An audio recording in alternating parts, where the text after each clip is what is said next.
del mio cammino,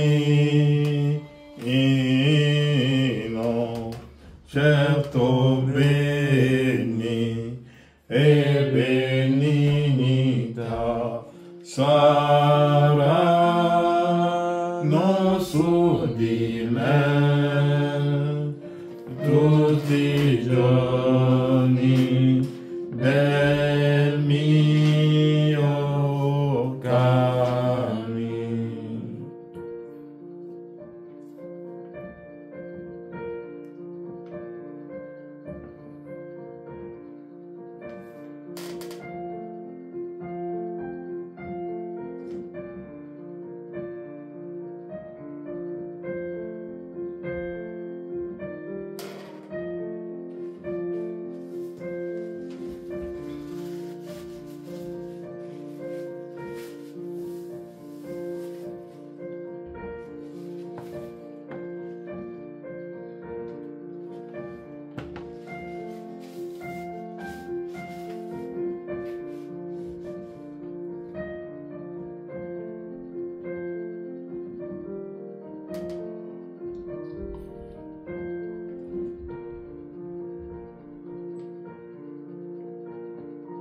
Io sono nella casa del Re, per sempre abiterò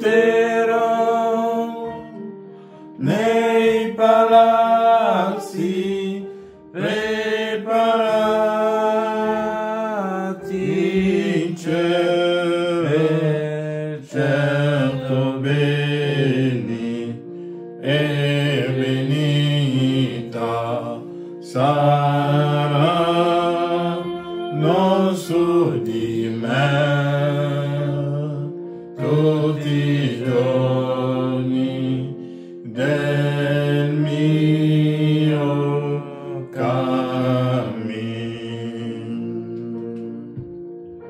Certo beni e benignità saranno su di me tutti i giorni del mio cammino. Certo beni e benignità saranno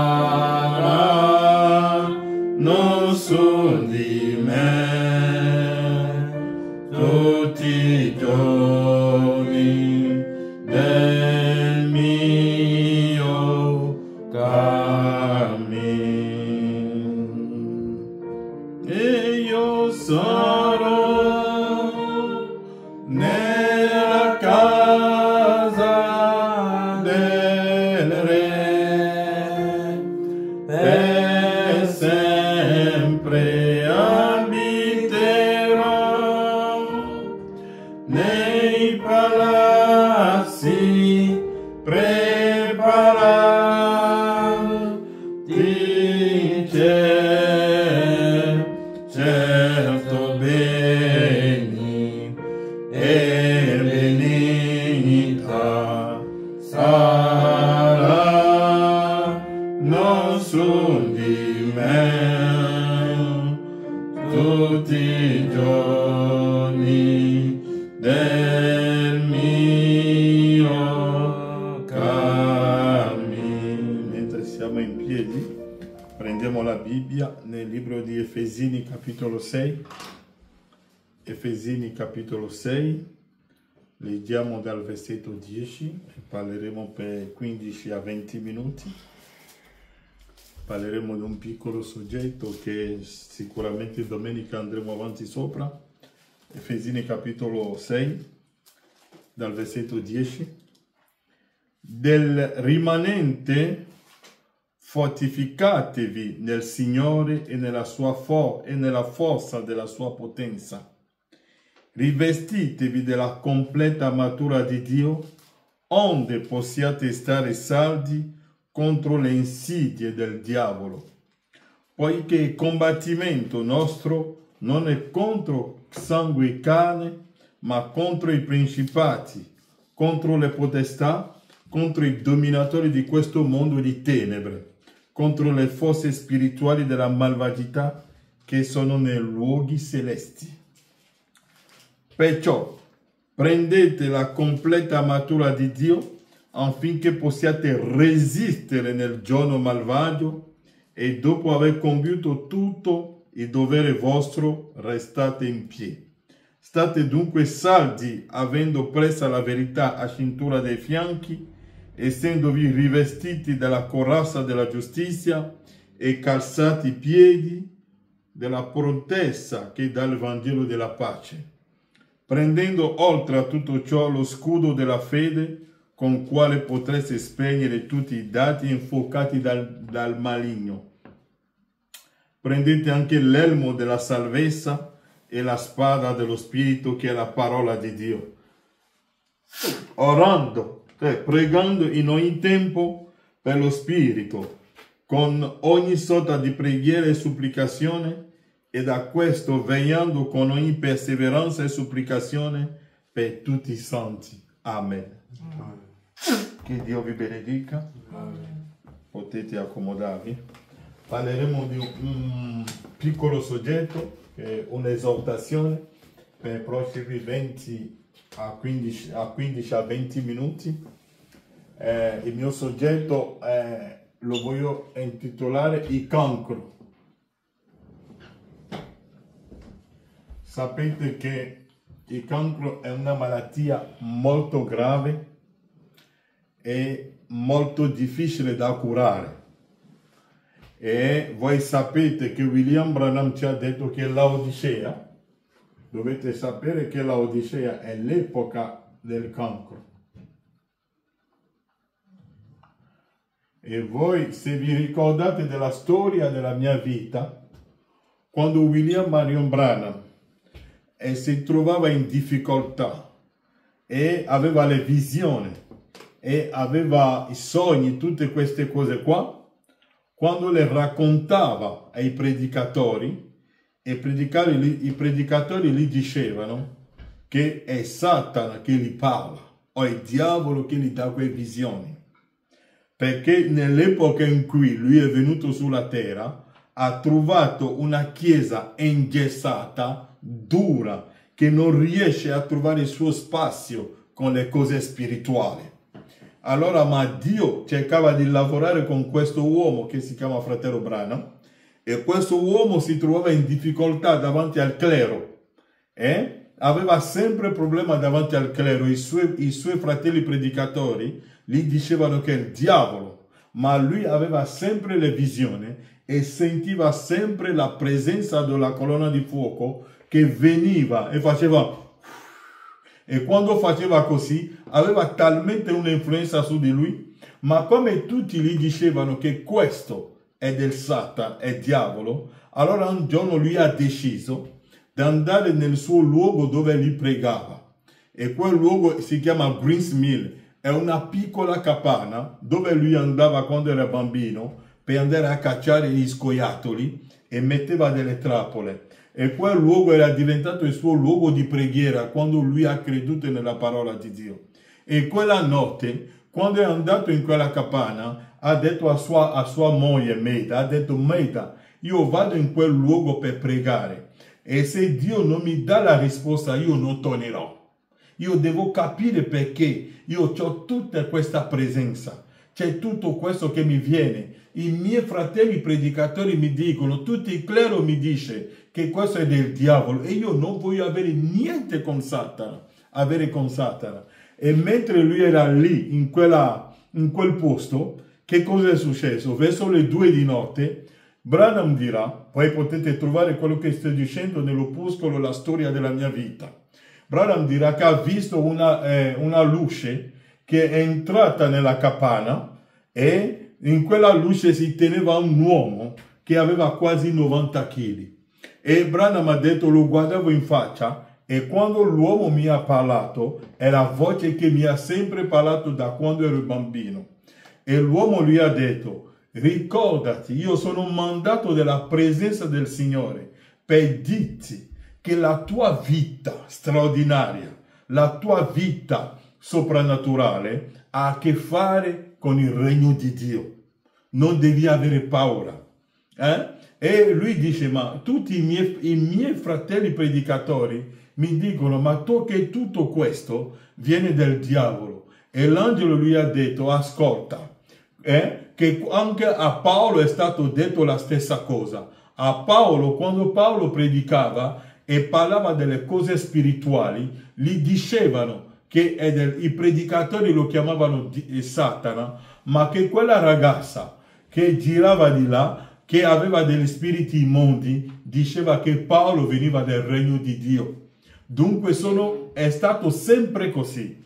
Ma il mio punto dove voglio arrivare raccontando questo è che l'angelo ha detto a fratello Branham, io ti devo dare due segni. Il primo segno, tu con la tua mano destra o la mano sinistra, non mi ricordo, tu prenderai la mano destra delle persone che verranno davanti a te per chiedere preghiere.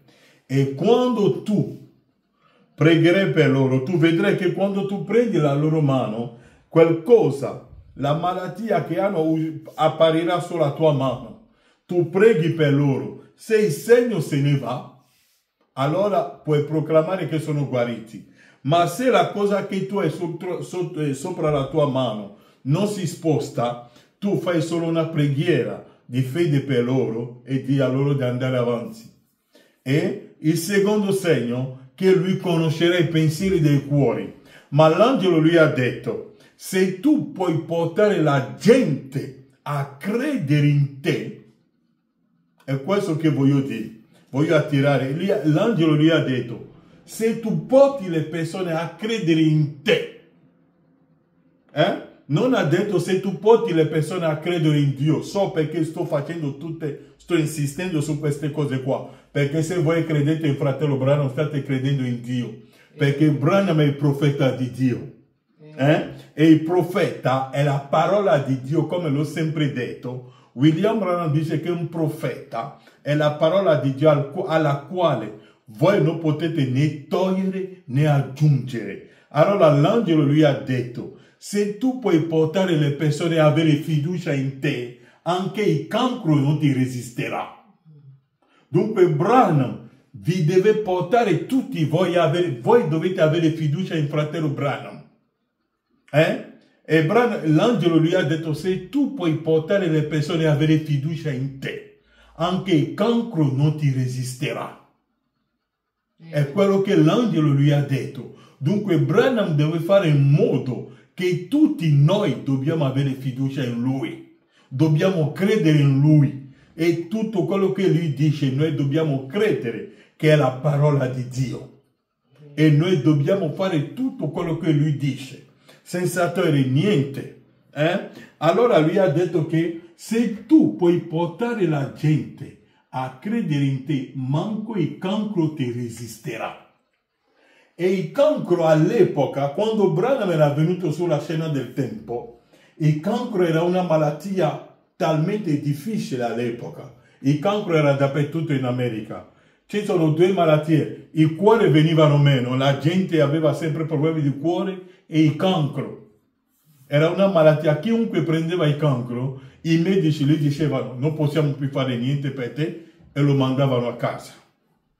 Ma lui ha detto che il cancro stesso non ti resisteva. Ora, noi sappiamo che il cancro è una malattia, che fino ad oggi, quando qualcuno ha il cancro, che cosa succede? Gli fanno fare la chemioterapia, non so come si chiama, poi quando finisce gli dicono non c'è più niente da fare, gli danno 2 o 3 giorni e poi muore. E lui voglio attirare la vostra attenzione su qualcosa oggi.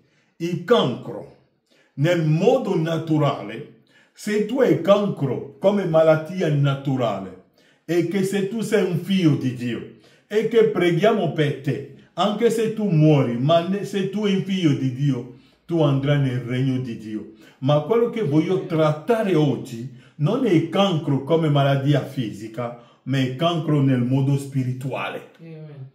Perché il cancro, leggiamo un po' fratello Branham, nell'opuscolo malattie e afflizioni, dal paragrafo 32 ho detto parleremo per 15-20 minuti e andremo avanti la prossima volta. Dunque la mia preoccupazione è di attirare la vostra attenzione su che cos'è il cancro oggi.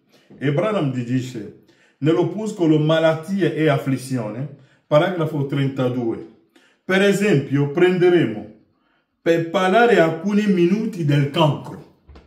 Sembra essere uno dei maggiori nemici oggi.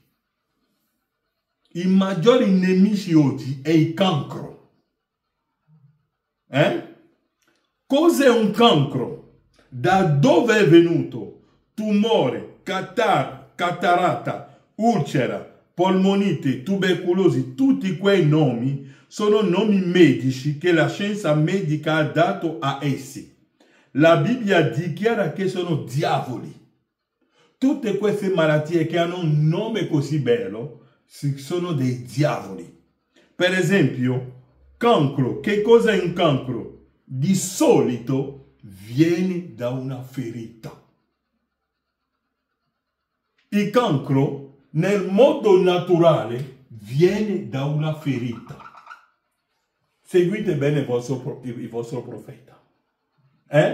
Perché quella ferita viene nel corpo. Voi siete il corpo di Cristo. E Branham dice, la Bibbia dichiara che sono diavoli. Per esempio, cancro. Che cos'è un cancro? Di solito viene da una ferita. E Branham dice nel paragrafo 33, nell'opuscolo, malattia e afflizione, tutte le cose naturali della terra simboleggiano lo spirituale. Dunque il cancro naturale simboleggia che c'è anche un cancro spirituale. E per questo che quando Dio ha mandato William Marion Branham, non è soltanto per guarire il cancro fisico, il cancro naturale, ma è per sanare il cancro spirituale, che è la parte che noi vogliamo puntare di più. Perché se voi avete il cancro spirituale e che non è sanato, voi non vedrete il regno di Dio. Il cancro naturale, se l'avete e che morite, se siete un figlio di Dio e credete nella parola, tante persone sono morte di cancro e sono nel regno di Dio. Mi seguite? Ma qui Branham dice, che cosa è un cancro? Un cancro di solito viene da una ferita. Tutte le cose naturali della terra simboleggiano lo spirituale. Tutto nel naturale simboleggia lo spirituale. Lo sapete quasi tutti. Dunque c'è un cancro naturale. Vuole dire che c'è anche un cancro spirituale. E noi la parte che mi interessa è di colpire la parte spirituale. Perché è questo che ci interessa. È un cancro nel naturale, nello spirituale è un diavolo. E li simboleggia, come si chiamano quei uccelli che quando mangiano come si chiama, la carne putrefatta? Quando c'è guerra e che muoiono i cadaveri dappertutto, vengono loro, come si chiamano? I corvi, ok. Ele simboleggia il necrofago e un bossago, mangia cose morte, l'hanno tradotto così, ma un corvo che mangia le cose putrefatte. E un cancro mangia le cose putrefatte. Branham dice un cancro nel naturale, nello spirituale è un diavolo. Ele simboleggia un corvo, quegli animali in francese si dice charognard, che vengono solo per mangiare la cosa putrefatta. Cercano sempre la cosa putrefatta, dove puntare il becco. Ma l'aquila non mangia le cose putrefatte. Ma il cancro sì. William Branham dice, è un cancro nel naturale, nello spirituale è un diavolo. Ele simbolizza il necrofago e un bossago, mangia cose morte. Giuda era nel campo, era un covo, perché il covo era nell'acca, mangiava sia quando era con Noè nell'acca, mangiava il grano di Noè, ma subito dopo è andato, quando hanno aperto l'acca, nell'acca Noè ha detto, oh gloria a Dio, il covo si è convertito, il covo è diventato un fratello, ma appena hanno aperto l'acca e ha visto la carne putrefatta, ha cambiato la sua natura. E abbiamo dei fratelli così, che viaggiano nei due mondi, ma la colomba non viaggia nei due mondi. La colomba viaggia nel mondo di Dio. Amen. E la colomba si pulisce da sé. Si pulisce da dentro. Non ha bisogno che qualcuno lo pulisce. E per questo che la sposa, la Bibbia dice che la sposa si è preparata da se stessa. Vi ricordate la storia che fratello Branham ha raccontato di questo uomo che è venuto da lontano per sposarsi e ha fatto la promessa a una ragazza. Ha detto, fra un anno tornerò e ti sposerò. La storia non ha detto che questo uomo le ha dato soldi per prepararsi, ma la storia dice che quella ragazza ha lavorato duramente per avere soldi e si è comprato il vestito aspettando lo sposo. E per questo che la Bibbia dice che la sposa si è preparata. Dovete preparare voi stessi e non essere un cancro che mangia la carne putrefatta. Non dovete essere un covo che un giorno avete camminato con Noè nell'acca e Noè era contento, ha detto oggi il fratello, il covo è diventato un fratello. Ma 40 giorni dopo che l'acqua è asciutta, appena il fratello covo ha visto la carne putrefatta, ha detto Noè, ritorno alla mia vecchia natura. E ne abbiamo tanti nelle nostre chiese, nelle nostre case. Giuda era uno di loro e camminava con Gesù, mangiava con Gesù, ma era un covo, un charognard, qualcuno che mangiava le cose putrefatte. Branham dice, per esempio, un cancro, che cosa è un cancro? Di solito viene da una ferita. Parleremo di quella ferita. Da dove riceve quella ferita? Che cosa prende quella ferita? Tutte le cose naturali della terra simboleggiano lo spirituale. Tutto nel naturale simboleggia lo spirituale. Lo sapete quasi tutti. Tutti voi sapete che non siamo nell'esodo fisico, ma siamo nell'esodo spirituale. Nel terzo esodo, dove William Branham dice che dobbiamo dare l'applicazione spirituale a tutto.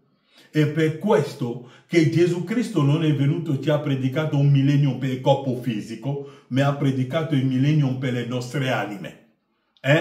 Perché quando il sole della giustizia, Malachia 4, è venuto sulla terra, il problema ha detto che quando Malachia 4 verrà, egli verrà con la guarigione sotto le sue ali.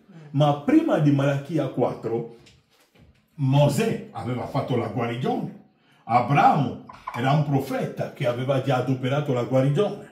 Con Elia abbiamo avuto la risurrezione dei morti sotto il sangue dei tori e degli agnelli. Mi seguite? Elia ha fatto la guarigione, la risurrezione. Ha guarito, ha aperto gli occhi ai ciechi. Ma Malachia dice che quando verrà il sole della giustizia, egli verrà con la guarigione sotto le sue ali. Di quale guarigione porterà Malachia 4? Del corpo fisico? No, perché il corpo fisico l'avevano già sotto il sangue dei tori e dell'agnello. Ma Malachia, quando viene al tempo della fineria di Malachia 4, William Branham dirà: il corpo più ammalato che io abbia mai trovato sulla terra è il corpo di Cristo, cioè la sposa. E per questo che egli ha bisogno di Malachia 4, ha bisogno di Elia che viene con il balsamo. Oh, dove è il balsamo di Galad? Perché la figlia di Zion è malata.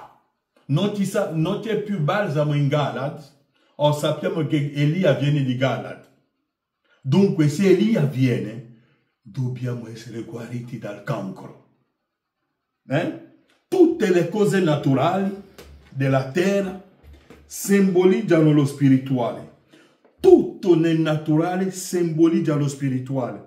Lo sapete quasi tutti. E l'angelo ha detto a fratello Branham, se tu puoi portare la gente a avere fiducia in te, a credere in te, questo è forte, Dovete credere in un uomo.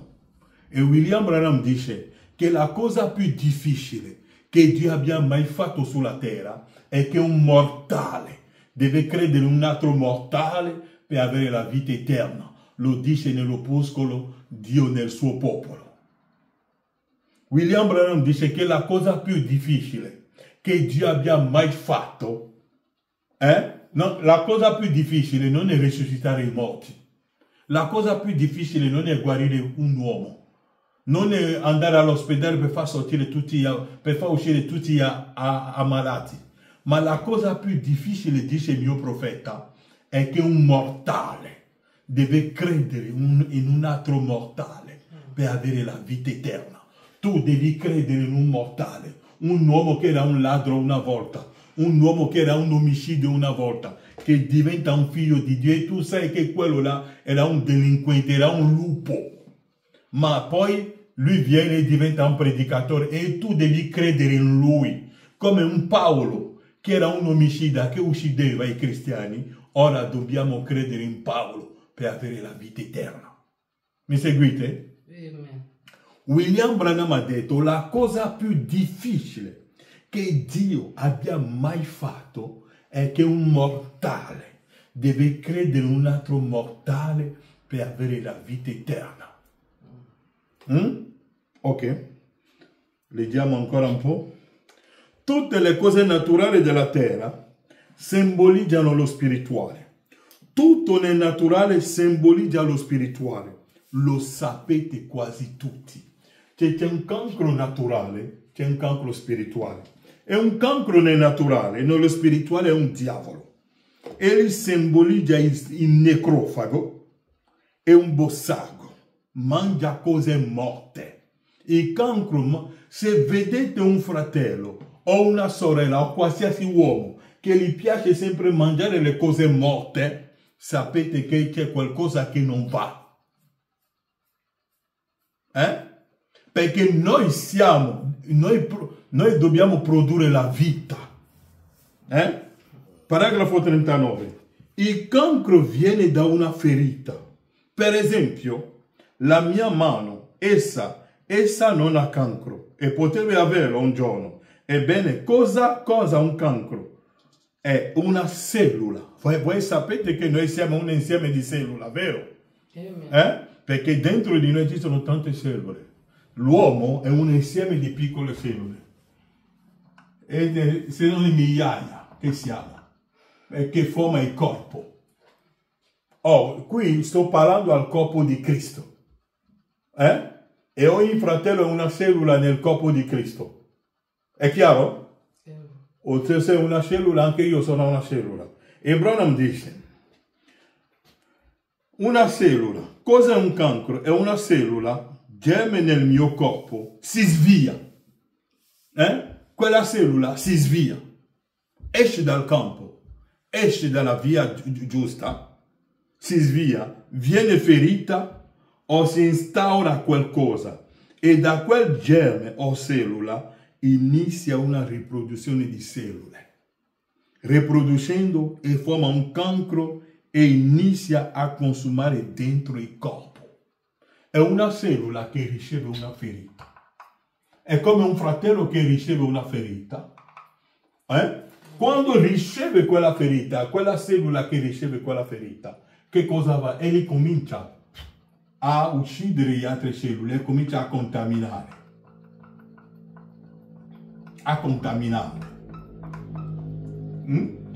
Poi leggeremo più profondamente, più approfondito, ora mi fermo. William Branham dice, se arrivate in una chiesa, in un luogo, vedete un fratello o una sorella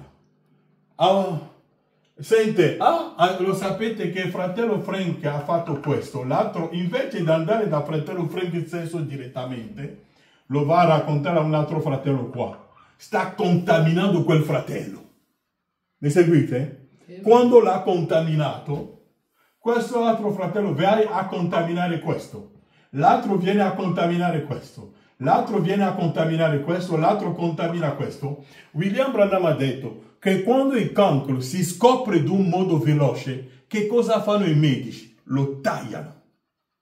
Subito allontanano quella cellula e cercano di localizzarlo per tagliarlo. Ma se non viene localizzato subito, che cosa fa? Prende tutto il corpo. Entrate in un luogo, voi pensate che siete in mezzo ai fratelli, ma ognuno ha dei pensieri malvagi nel cuore contro l'altro. Ecco il vero cancro che noi dobbiamo combattere. È una ferita, è un fratello che è ferito da qualche parte e comincia a mandare il suo veleno. E quel veleno che cosa fa? È per distruggere le altre cellule.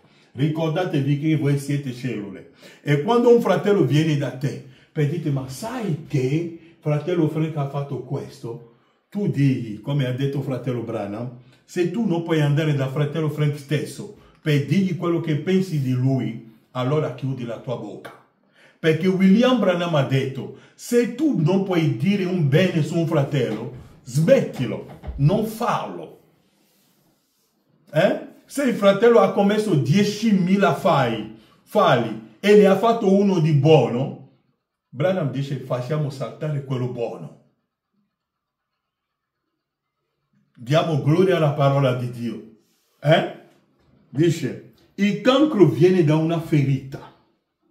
Per esempio la mia mano, essa non ha il cancro e potrebbe averlo. Un giorno, ebbene, che cosa causa un cancro? È una cellula.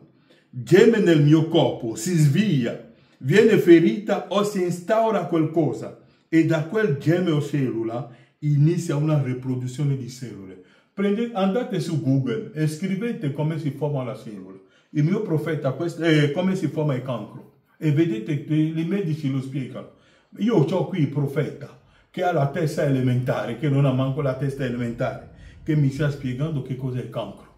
Viene da una ferita di una cellula, da un fratello o da una sorella, che inizia a progettare il veleno. E quel veleno comincia a colpire tutti. E prima che ve ne accorgete, dice fratello Branham, tutta la chiesa o tutto il corpo è avvelenato. Hai cancro. E che cosa c'è da fare? Il medico dirà, non posso più fare niente. È per questo che Paolo ha detto che voi dovete prendere tutte le armature di Dio. Tutte le armature. Andiamo avanti. Tutte le armature che sono nella parola lo dovete prendere per andare avanti. Tutto. Perché il cammino sul quale siamo, molti di noi pensiamo che quando noi veniamo nella cristianità tutto deve essere liscio. No, tutto non può essere liscio per noi. Ci sono delle spine. Ci saranno dei fratelli che saranno delle spine, delle sorelle che saranno delle spine. Dio permette che tutto questo avviene. Perché Lui sa che questo deve avvenire sul cammino. Dunque abbiamo visto, e mi fermo qui, e domenica vedremo correttamente che cosa William Branham vuole insegnarci. Dove porta questa cosa che chiamiamo il cancro? Lo afferreremo correttamente. Ma questa sera voglio farvi notare che il cancro nel naturale simboleggia lo spirituale. E Branham dice che viene da una cellula ferita. È una cellula che è ferita. E quella cellula ferita causa un guaio. Puoi creare guaio in ogni casa, in ogni famiglia. E prenderemo tutte queste cose qua. E Giacomo si è dato un consiglio. E scusatemi, voglio leggere il consiglio che ci ha dato Giacomo. Giacomo. Sono un predicatore e stavolta ha detto fratello Branham, mi sembra Giacomo è Giacomo è subito dopo il libro, è prima di Pietro. Giacomo, Pietro, sì sì.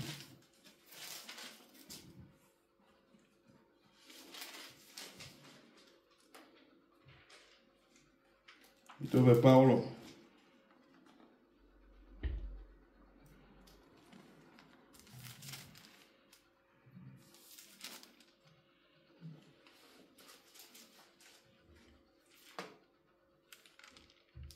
Dove parla della lingua. Versetto 1:26. 1:26.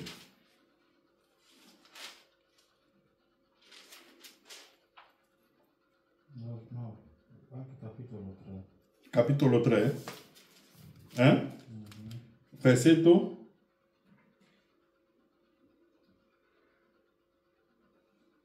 Da 1 a 12. Da 1 a 12.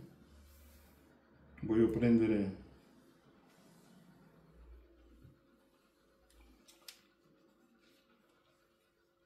Leggiamo il versetto 7.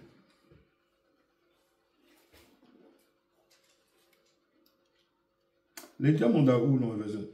Fratelli miei, non siate in molti a fare da maestri, sapendo che ne subiremo un più severo giudizio, poiché manchiamo tutti in molte cose. Se uno sbaglia nel parlare è un uomo perfetto, capace di tenere a freno.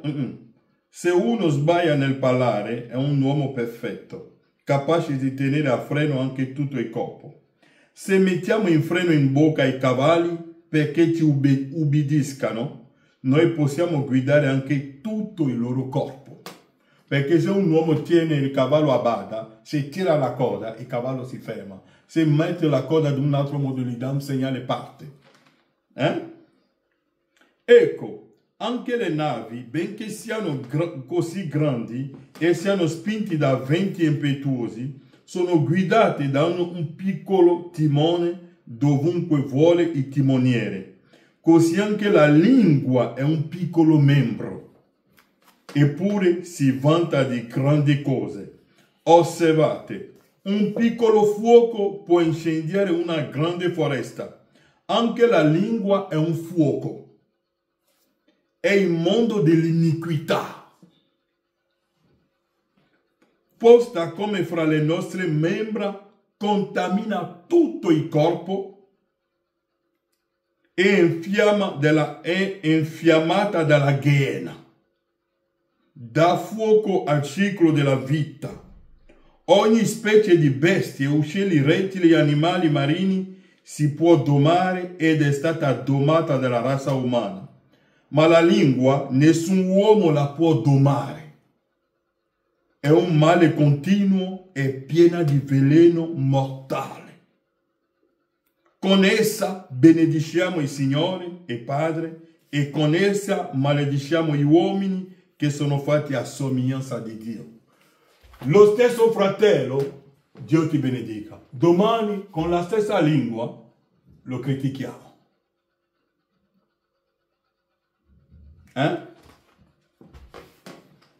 Con essa benediciamo il Signore e Padre e con essa malediciamo gli uomini che sono fatti a somiglianza di Dio. Dalla medesima bocca escono benedizione e maledizione. Fratelli miei, non deve essere così. La sorgente getta forse della medesima apertura il dolce e l'amaro. Può forse, fratelli miei, un figo produrre olive o una vite fichi? Neppure una sorgente salata può dare acqua dolce. Ma quando il cancro avvelena il cuore, allora è lì che partono è lì che parte tutta l'insidia, il veleno del nemico. Domenica, Dio volendo, approfondiremo il cancro e parleremo del mistero del pensiero. Che Dio vi benedica. Inchiniamo i nostri capi. Nostro Padre, mentre tu ci hai insegnato la tua parola oggi, Padre, tu hai voluto che possiamo passare per questa via. Tu hai voluto insegnarci qualcosa, Padre.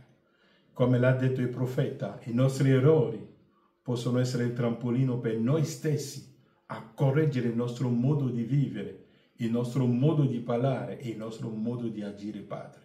Aiutaci in questo cammino e lascia, Padre, come l'ha detto l'Apostolo Paolo, che possiamo essere epistole viventi, letti dai uomini, Padre, e che la nostra lingua possa produrre soltanto vita e vita benedetta, Padre.